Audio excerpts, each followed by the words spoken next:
I'll keep an eye on it. Thank you. I mean, I didn't know All right. Hello. Good day. Good morning, all. Welcome to Friday. Hope you are all looking forward to nice, restful weekends. How are we feeling today? Good. Mix of responses, all valid. Not too tired. Note to self: don't get a puppy unless you're willing to sacrifice sleep. All right. So today is Friday, January 28th. Some things to note about the calendar. Of the current homework assignments that are listed on the Achieve website, one of them is due tonight. That is the math review assignment that you've had access to for a little over a week now. That is due tonight, which means in a minute I'm going to open the floor up to any questions you guys have as you've been working through that assignment. Additionally, the Chapter 1 homework and quiz are currently due midnight on Monday, so we will meet on Monday where you can also ask any questions about those assignments before they are due. Plan for lecture today, again, we're going to open the floor up to any questions you guys have. We'll make sure everyone's clear on Chapter 1, and we will at least begin the introductory material for Chapter 2 as we move on to discuss Newton's laws and forces. Any questions from you guys? All right. So, again, the one assignment that is due tonight, and you have until midnight, there is no rush, is the math review assignment. It's not numbered Chapter 1, it's just called math review. Any questions that you guys have as you've been working through these questions? It's largely the same type of material from all the math review assignments up till now, into conversions, algebra, etc. Anything you guys have noticed or encountered that you'd like to ask about? Alright. Well, as you're finishing that up tonight, do please email me any questions you have. I will be checking my email until I fall asleep tonight, so please let me know. Now, for the time being, let us struggle with my laptop configuration.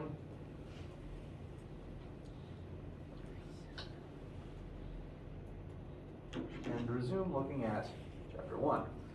This is the last official example from those notes, which some of you have probably looked over already. I would like to talk through a few talking features about this last example in those notes. We've been talking about one-dimensional motion and two-dimensional motion. The primary, including some examples about falling, both between lecture and lab. And this particular question is similar to some of the ones posed in previous lectures and in lab. It shows a setup that is pretty common in what I'm going to call projectile questions.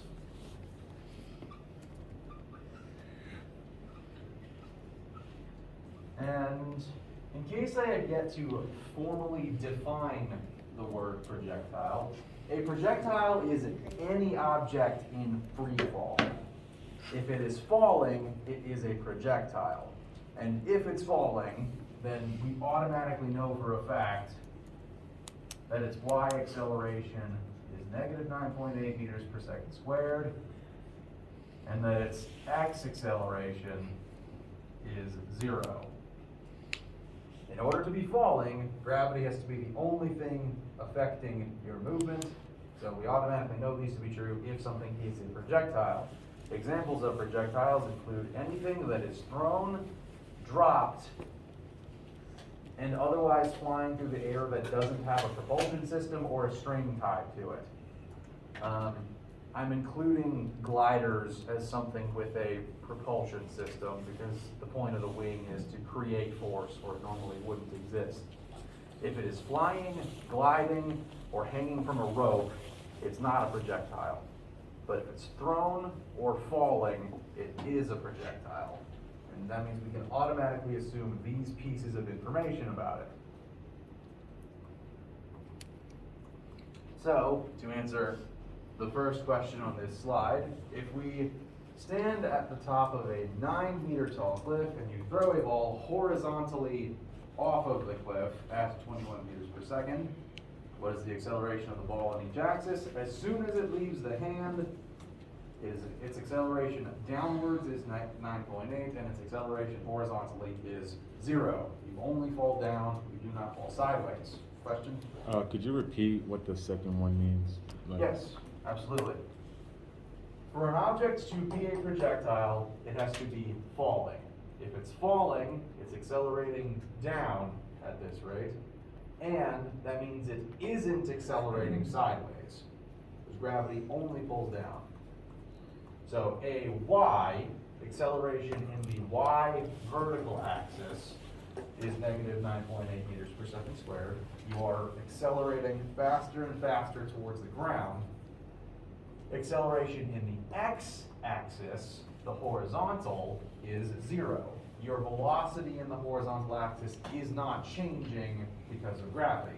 Gravity only makes you go faster and faster downwards. It has no effect on your speed side to side. Does that answer the question? Yeah, thank you. Any other inquiries thus far? All right.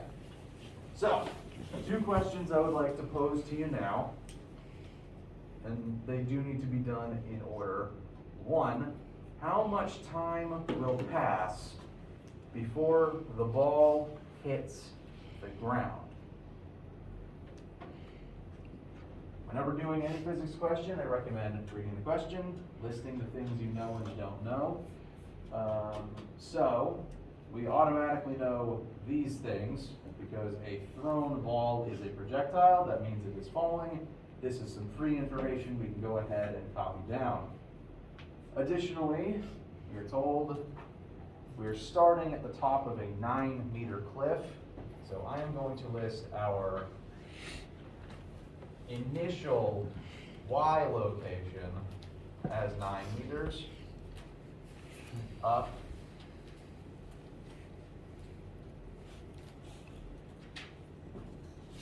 and the initial velocity that we're going to throw the ball at is 21 meters per second, and that's in the x-axis. As we start to look at things in more axes than just one at a time, I'm going to start trying to label which axis each variable is in. I suppose to keep with the trend, you don't necessarily need to erase anything. I'm just showing other options for labeling. Displacement, y-axis, initial. This represents where we are in the y-axis at the start of the question. And in addition to listing variables, I also pretty much always recommend drawing a picture. Because if one isn't provided to you, one helps you physically make sense of what is physically happening in a particular question. You have a 9-meter tall cliff, and a ball is going to be thrown horizontally from the top of that cliff. And from your own practical personal life experience, what's the trajectory of this ball going to look like? What is the path it's going to take? Very good. We're starting horizontally, and it's slowly going to accelerate down until ultimately it's going to form kind of a parabolic shape of a parabola. You've seen this shape before. Literally, it shows up every time anyone throws anything, frankly. And now I'm out of marker. So, with the information we know, with our visual, how much time is going to pass before that ball hits the ground?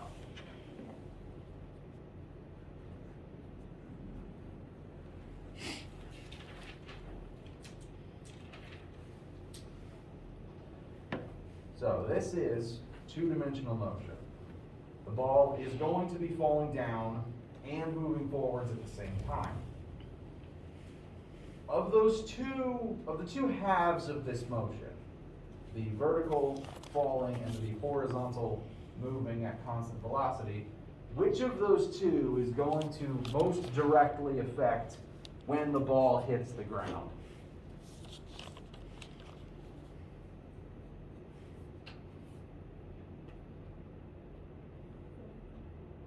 Vertical. Golden rule that you can write in your notes, vertical axis always determines what we call hang time. This is the time that a projectile is in the air. Your starting vertical variables always determine how long you're in the air because gravity is the limiting factor here. Doesn't matter how far you throw something sideways, that's not going to keep it in the air any longer. The starting height and whether or not the ball is thrown up or down is what's going to determine when it hits the floor. The higher you drop it from, the longer it'll be in the air. Which means we should look at our y-axis variables, and only y-axis ones, to try to solve for the hang time. So within the y-axis, we know our starting height, we know our acceleration, and we can infer a few more things, a few more numbers before we start plugging them in. One, what is the ball's final height going to be relative to the top of the cliff? 0. 0. It's going to start 9 meters above what we can call 0. So if this starting point is 9 meters up, then the final height, we call that displacement y final, is going to be 0 meters at the ground. So we know where it begins, we know where it ends. So we know delta y, which is good. Lastly, if we throw the ball only horizontally, this pitcher is putting every single ounce of throw strictly into going straight outward. What is the ball's initial vertical velocity? 0. 0. No oomph was put into throwing it up or down.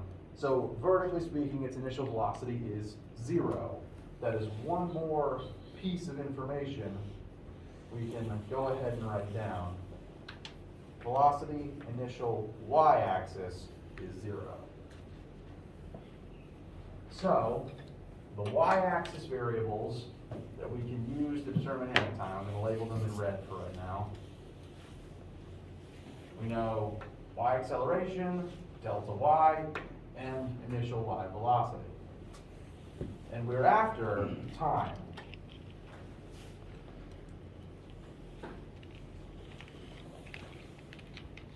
So, acceleration, delta y, initial velocity, we want time.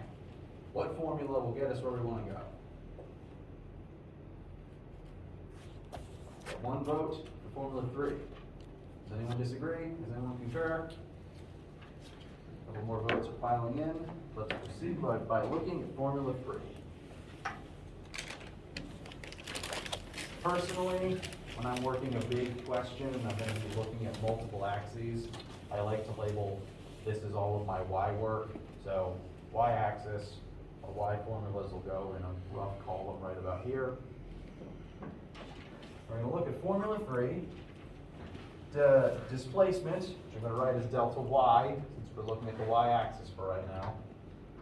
Velocity initial in the y-axis, I'm going to specify that, times time, plus 1/2.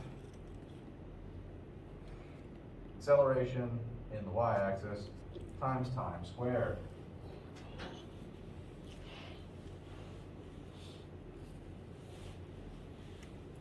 So, we do know our delta y. We start 9 meters up, we end at 0. Do note, do keep in mind, delta is always final minus initial. We're going to end beneath where we started. The ball is descending. So ultimately, what number does that make delta y? -9. Very good. Final minus initial, we plug in 0 minus 9, which will just become -9. The negative is important because if we don't factor in this negative, it won't cancel out with the negative and the acceleration. We are falling and accelerating in the same direction. Those negatives will cancel out. So our delta y is -9. Our initial y velocity in this case is 0, which is nice and convenient. It's just going to make this whole term vanish, which is nice. I'm going to go ahead and write the t in, even though it will ultimately go away. And then plus 1/2 times our acceleration, which is that of gravity, times time squared. T is our only unknown. We are set to solve for the time of the fall, which is fantastic. It is worth noting, currently, before we use the 0 loophole, there's a t in here twice. There's the t attached to the 0, and there's the t attached to the 1/2a term.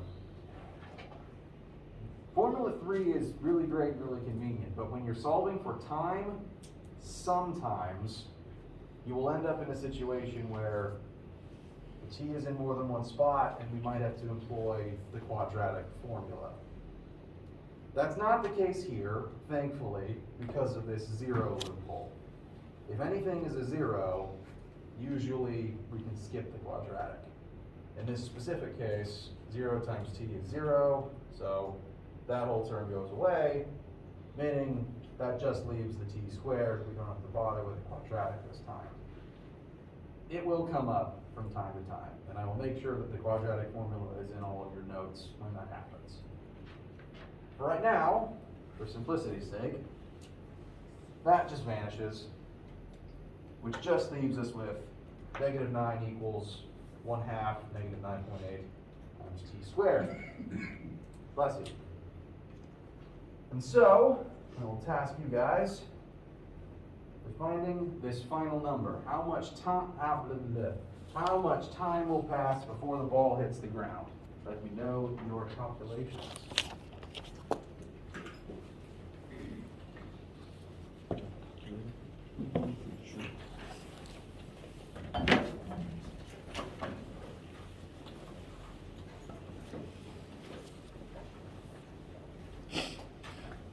Take your bets on how long it takes me to dig my calculator out of my mess of a backpack. Assuming it's in here.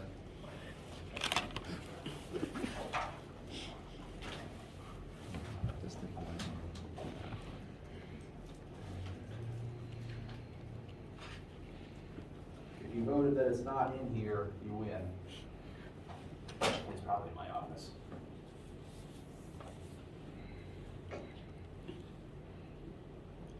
I got -4.9. Okay. Does anyone disagree with 4.9 as the numeral? Sorry? For T. 4.9? No? What do you guys got? 1.3? Any other answers thus far? Okay. I'm now actually going to expand this out. I'm going to rewrite it over here because I'm running out of some vertical space. Simplify it a little bit. -9 equals 0 goes away. I'm going to go ahead and multiply 1/2 by 9.8. It's going to be -4.9 times t squared. We want t by itself, so what's our next step? Divide. We're going to divide. I'm going to recommend dividing by the entirety of -4.9. And we need to do that to both sides.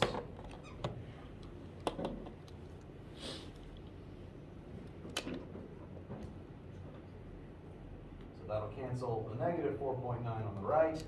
On the left, the negatives go away, which is nice and convenient. And that just leaves us with 9 over 4.9, which, you guys simplify that one for me. That should be nearly 2. Say it again, sorry. 1.836. Perfect, thank you. So 1.836 is t squared. We now want to take the square root of both sides, and so the answer is the square root of 1.83, which shouldn't actually be much different now that I think about it. And I think, what was your original answer? 4 point, Sorry, you repeat? 1.355. You guys also repeat? We agree? Yeah. 1.355 approximately?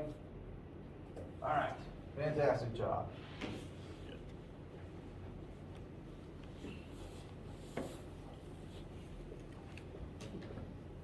So 1.355 seconds. Negatives canceled out, so we didn't get a negative time. That negative time does happen sometimes, but that would imply at what point in the past the event would have occurred. We are looking to, in this particular case, we are looking at the seconds after the ball was thrown, so we would expect a positive answer. So do watch your negatives as you are working within your calculations. And minor frame of reference note here, 1 1/3 seconds is actually a pretty long time for an object to be falling, because it only takes this long to fall 9 meters, which, if you convert that to feet, is 9 times 3 or more, about 30 feet. That's 3 stories. That's a long time for something to be in the air, frankly. It's a tall cliff. But we now have our hang time. Fantastic. So, last question. How far from the base of the cliff will the ball hit the ground? This is now, my intent here is this is now a horizontal question. We looked at the vertical axis to find our hang time. Now, horizontally speaking, we want to know this distance. How far horizontally from here it's going to hit the ground. This is important because for as long as humans have been using ranged weaponry, we've needed people to do this math so that we don't miss. This dates back to as long as we've had archery, and definitely as long as we've had cannonballs. So, mathematicians have been doing this for a very long time. Since this is now a horizontal situation, I'm going to create an X column for our X-axis variables. So within the X-axis, we know acceleration, we know the initial X launch velocity. I'm going to go ahead and let you guys know that our initial position is 0, and we're we are going to be solving for delta X, or change in displacement in the X-axis, how far we went. So change in displacement is what we're after in this case. And even though we found time using the vertical axis, since time is not a vector and time doesn't care about direction or axis, we can use time with our horizontal data. Since time is not a vector, it doesn't really care. The amount of time you have to drop is the same as the amount of time you have to move forwards. Questions about that fact? All right. So time, good in all axes. It's not a vector, it doesn't care. So we want delta x, change in displacement x, with what we know and what we want, what formulas, there's possibly more than one, can get us the information we're after.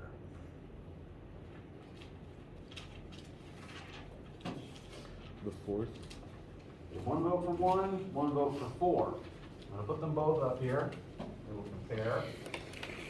Velocity equals, I'm going to write delta x instead of delta v. So that's formula 1, and then formula 4. Velocity f final equals velocity initial squared. Velocity final squared equals velocity initial squared plus 2a delta x. So, I'm going to start with formula 4. We know the x initial velocity of the ball, which is good, but note, the ball has no x acceleration. It is not speeding up horizontally. The fact it's getting faster downwards doesn't make it go any faster sideways. And so, this whole term with the a in it is just going to go away. And that would ultimately tell us that our final velocity would be the same as our initial velocity in the x-axis. The ball's x velocity isn't changing. Horizontally, it's going to keep moving at the same speed until something stops it, like the ground. So, very good instinct, but in this specific case, Formula 4 won't tell us anything we're actually after. But, since there's no x acceleration, this is actually the perfect time to use Formula 1. Because this one only works when there's no acceleration. Remember the asterisk I told you to write? This one only works when you're not accelerating, which is exactly what's happening right now. It's also the simplest one, so when it works, I do like to use it. So, I'm going to relabel it to be a little more specific. Velocity, geez. I realize I'm swapping between writing a 0 and writing an I for initial. I apologize. They mean the same thing in my head, so I just jump back and forth subconsciously. Velocity initial x-axis is going to be equal to our final x displacement time divided by the time that it takes.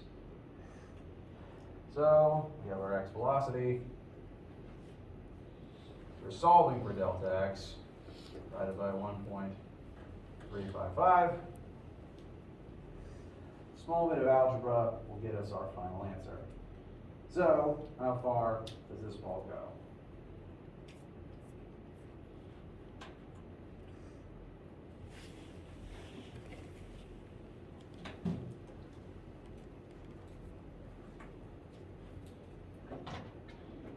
$28.4. 28.4 is what I hear multiple people saying. Does anyone disagree? All right. I just want to check real quick. Does anyone disagree with this? Historically, I tend to gauge if I'm safe to move on by reading facial expressions. There's less of face to see at this point in history, so I have to double check sometimes. How do we feel? Did you multiply 1.355 by 21 or divide it? Okay, yeah, let me show the algebra one step at a time. We want to multiply both sides by 1.355.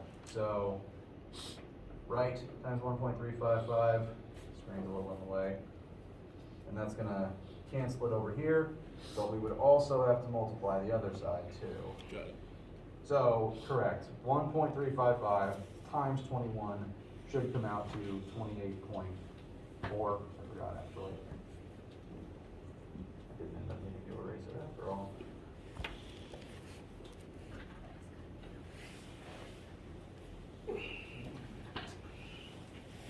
We did it. You have successfully done the same math that those operating siege weapons have done for millennia. Congratulations, you are officially qualified to be Eolde Cannon Operator. How do we feel? All right. Two things I want to point out, one of which is just a fun fact. This is not the furthest that this particular pitcher could throw this ball.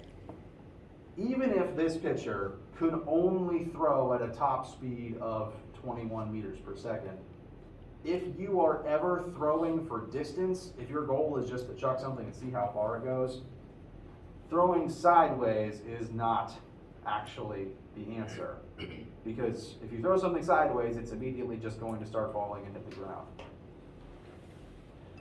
The magic angle to throw or launch something at, if you are trying to go for distance,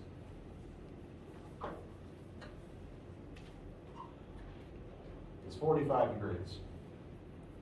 Now, in this particular class, we're not really going to bother with the math of this trigonometry. So I'm just telling you, as a thing you can keep in the back of your mind, if you launch something at 45 degrees, that is automatically going to send it as far as possible at whatever your maximum launch velocity is. This is just the magic angle that maximizes horizontal distance as compared to being able to rise in the air and get more hang time. This maximizes the ratio of hang time to forward velocity.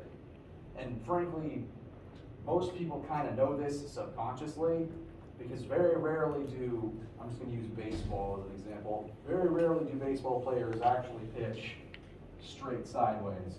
If they're going for distance, they reach upwards subconsciously. So that's where you want to reach if you're shooting for distance. Second thing to note, this is more of a practical thing for the sake of this class. We're going to do a lot of examples together in here.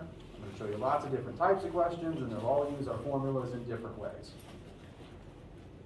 It is impossible for me to show you every single type of physics question because there's infinitely many types of situations that can exist. There's infinitely many ways to examine them. Sometimes one problem can be solved correctly more than one way. So as you're working the homework, there is going to come up as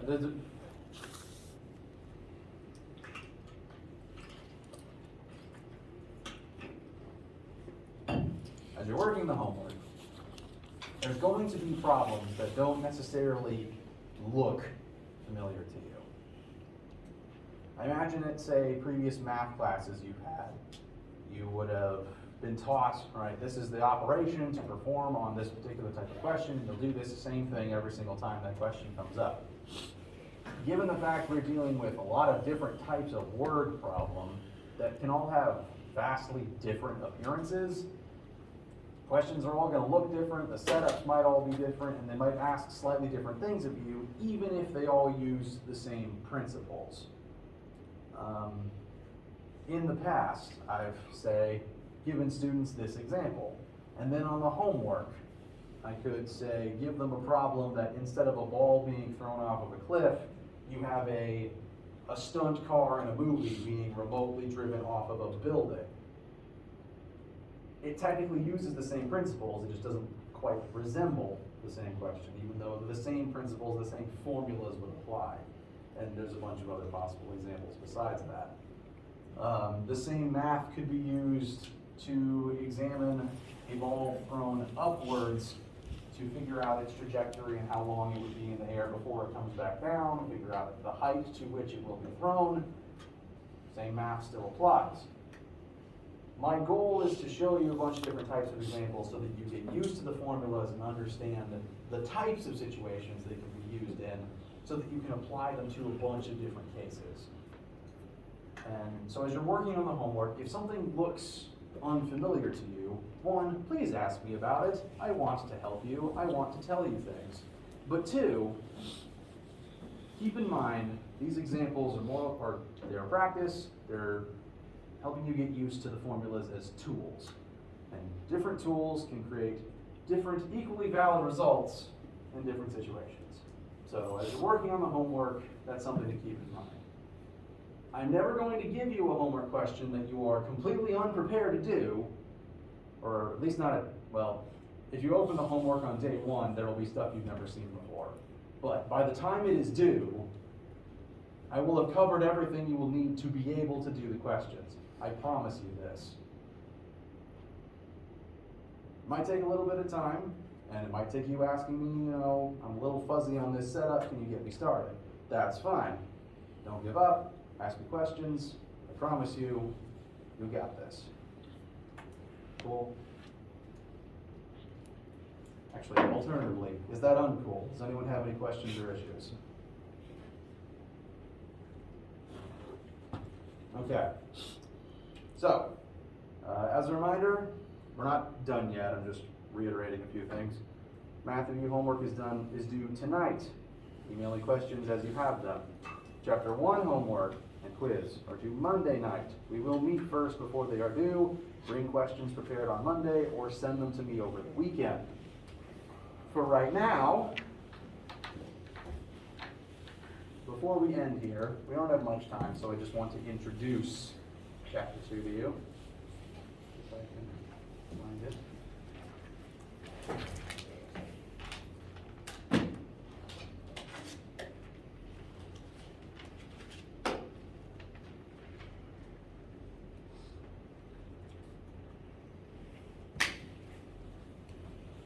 We're going to begin discussing chapter 2, as this is going to be the bulk of what we are dealing with in class and lab next week.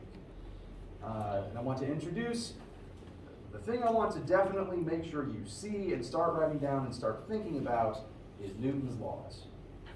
So, questions before we get started? I'm not going to spend long on this. We're near the end of lecture, and I definitely don't want to hold you up on a Friday. So I just want to make sure you at least see them, and gears can start turning. Excuse me. So, this is just flavor text. You don't need to memorize this. Isaac Newton, in terms of European and Western science, is a pretty important guy. He is not the first person to study motion, he's not the first person to study gravity, but he definitely got famous for it. And his equations are still very, very useful, which is why we are still talking about them. So,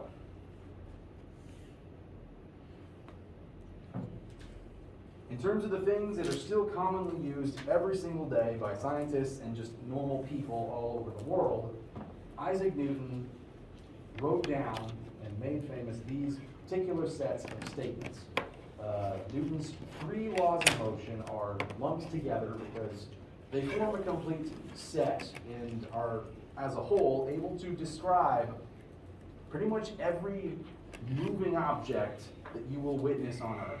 These laws, put together and understood, can explain the motion of anything on this planet that you will witness and manipulate in your daily life, which, again, is why we're still using them and why we're still talking about them. And each of these individual laws, you probably have a whole class just looking at each one individually. We're just going to go over the basics right now and talk about how we're going to be using them as the semester goes on. And you have heard all of these before. They've been rewritten and rephrased multiple times, but you not only have dealt with them in your life, but you have heard them said out loud some way, shape, or form before. I guarantee it. So none of this is actually new material. Brief aside before the laws themselves. All of these laws are going to start involving the concept of force. And this is officially a new variable that we are going to start using in questions and we are going to start talking about.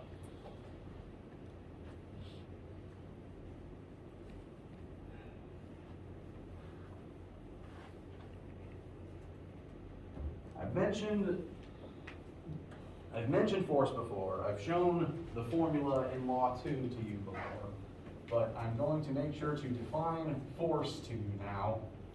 Force.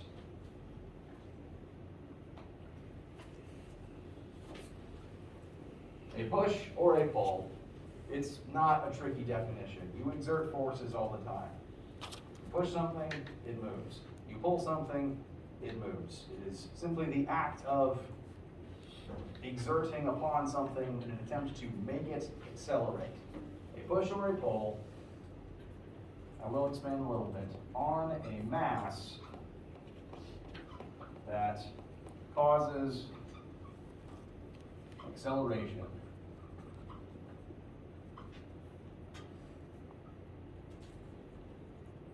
My handwriting is atrocious today. I apologize. Causes. There we go. There's lots of different types of forces. There's lots of different places that forces can come from. To start with, though, let's just deal with the simplest type, where you use your muscles to push or pull something and make it move. That is the goal of every force. You want to make something move. Move arm, pick up object, move towards face. Now there's also different ways to measure force. The unit of force we are going to use in this particular class is newtons. The unit you might be most used to measuring force in is actually pounds. Pounds is the imperial unit of force, or at least one version of pounds is. When you weigh something, that is the force of gravity acting on it. And depending on what science-related shows you might have watched, you've probably seen other forces listed on those shows in terms of pounds. I watched several Mythbusters episodes growing up, and a couple of them involved the punching force of a boxer that was listed in pounds, or the bite force of an alligator, also listed in pounds. So pounds is a perfectly acceptable measure of force. We're going to stick with newtons for this class, though. Since we're already using the metric system, newtons just meshes a lot better than pound. But they measure the same thing. If you measured it in pounds, you can measure it in newtons. Newtons gets abbreviated to a capital N, whereas pounds is abbreviated to LB, for reasons I don't understand. Force itself, the variable force in our formulas, is abbreviated to capital F. So if you see a big F in a formula, that's the variable force. If an N is attached to a number, that means it's in units of newtons. Questions so far? Okay. I'm just going to read through these quickly to help refresh your memories. Newton's law of motion, number 1. An object at rest stays at rest, or an object in constant motion stays in constant motion unless acted upon by an outside force. This has been rewritten, rephrased multiple different ways by different people. This is referred to as the law of inertia, if you've heard that term applied before. Basically, if something is sitting still, this law says that it's going to keep sitting still until something forces it to not sit still anymore. It will stay here until something around it changes and makes it not sit still. Basically, objects on their own don't spontaneously start moving until something pushes them. Good so far? Yes? It's kind of an off-topic question, but what if something is like balanced, so it stays for a while and then it falls? What was like the outside force? If something is balanced, then all the forces on it are balanced. They will all add up to 0, and it shouldn't move. If it does start tipping, that means it's not actually balanced. If it eventually falls over on its own, it wasn't really balanced in the first place. It's just accelerating really slowly until it hits a breaking point. So there was already a force present in balancing it. It's usually something to do with whether its center of mass is correctly supported. For example,